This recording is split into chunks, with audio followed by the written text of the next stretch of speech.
Hello, and thanks for watching. Just wanted to thank everyone who's here for coming back. It's been a while since I've done a video.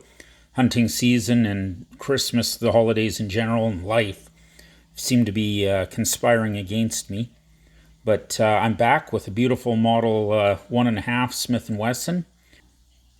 The Smith & Wesson Model 1.5 spur trigger was a beautiful little pistol. This is the second issue. Came in 3 distinct issues.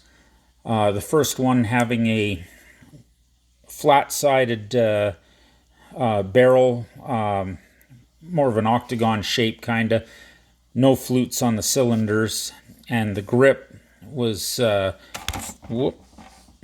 trash in the place.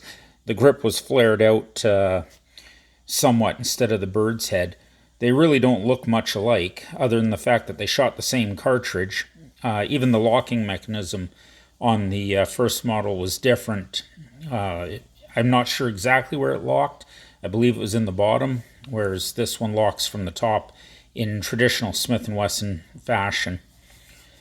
Anyway, in 1865, the first issue came out and was produced in 3.5 and 4-inch barrels with a serial number range of approximately 1 through 26,300.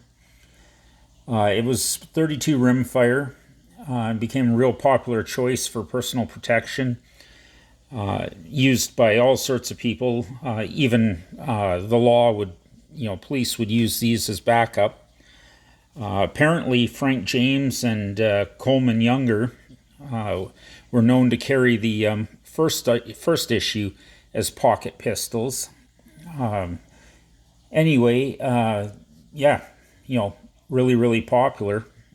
And they came out with the second issue in 1868, and that's when they changed the fluted cylinders, the rib barrel with the round shape.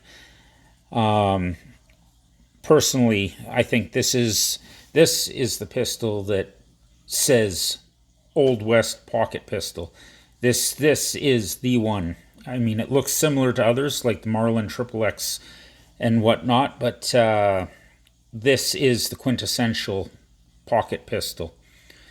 It's funny, given its iconic status and image, it really is hard to find quality information on it. There's no real mention other than the first issue being carried by Coleman Younger and Frank James as to who carried these. It's all just generic, very popular pistols in their day. Lots of people were packing them. Shoots 32 rimfire long, but you can get a short in there, either. These had serial numbers issued through 26,300 to 127,000. That's quite a span. Really kind of amazing run if you think about it. That's a lot of pistols. They were competing towards the end with the second model. They were competing with Colt, and the bore-through cylinder was off of its patent by this time. So, other manufacturers were starting to produce them. They did make this also in a third issue.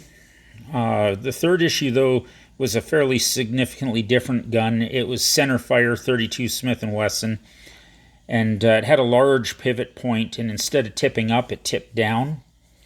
So I guess I haven't really covered it yet, but this beautiful pistol is a tip up.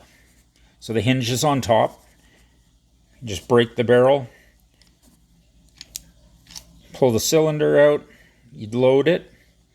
If you had brass in there and you wanted to get it out, ramrod. Whoop.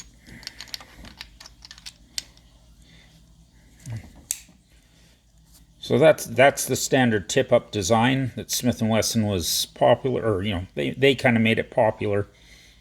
But the third issue, it had a giant pivot down here, and it broke down in a more almost modern fashion.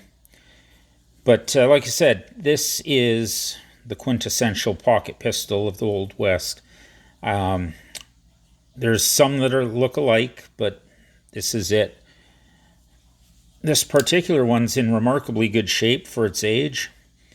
You think production went through, I'm just trying to see here, from 1868. Apparently I didn't write down when it ended, but it would be in the early 1870s, maybe 1874 at the latest, I would think, that this was produced. And with that in mind, and the fact that black powder is corrosive, it's in really good shape. A little bit of corrosion around the barrel and the nickel finish, and a little bit of spot corrosion here and there, but really not bad. Quality firearm. One downside that I found to this design, I've heard of several. This barrel, it's tight. It's really good. There's no play in that hinge, but this design is known for wear and tear in that hinge, and eventually the barrel will wiggle. Anyone who's seen, I'm trying to think, my last video with the XXX standard, I believe it was. Anyway, it was a short video, but you can see some barrel wiggle in there. Fortunately, in that case, I was able to tighten the hinge a little and eliminate almost all of it. But that's what these are known for. And, hinges can crack. They're kind of small, not particularly robust. But, considering the age of this thing, I'd say they did something right, because that hinge is still perfect. But anyway, beautiful pistols. Can't say enough about how much I love this pistol. Just the aesthetic of it. They seem to have made a real mark in North American history. Although it's funny, I always think of this as the Old West and a North American thing. But I found out that a little less than 4,000 of them were shipped to the French government. They ordered them for what? I don't know. They had their reasons and purchased just under 4,000 of them. I do believe it was 3,895 to be precise. So there's a fair number of them floating around Europe, but nothing like it's floating around North America. You can't ask for, a cooler pistol, really.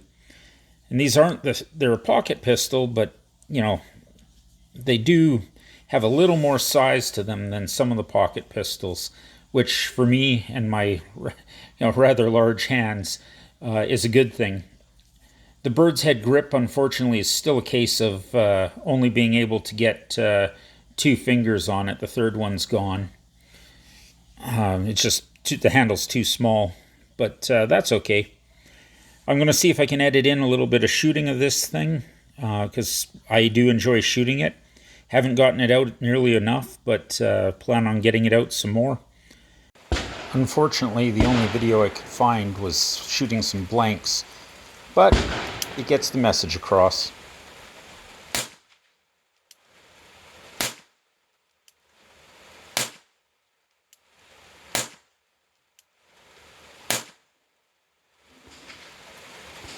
And yeah, I'm glad I could share this with you. Hopefully I can get some more videos going without too much time passing. I guess it's all kind of dependent on my life and my collection. It tends to change and morph with time, and that allows me to bring you guys more videos, which is something I seem to enjoy doing and love getting new toys and new experiences. So yeah, hope you guys enjoyed it and look forward to making another one for you. Please like and subscribe, and yeah, I'll keep bringing you content. Thanks a lot. Take care.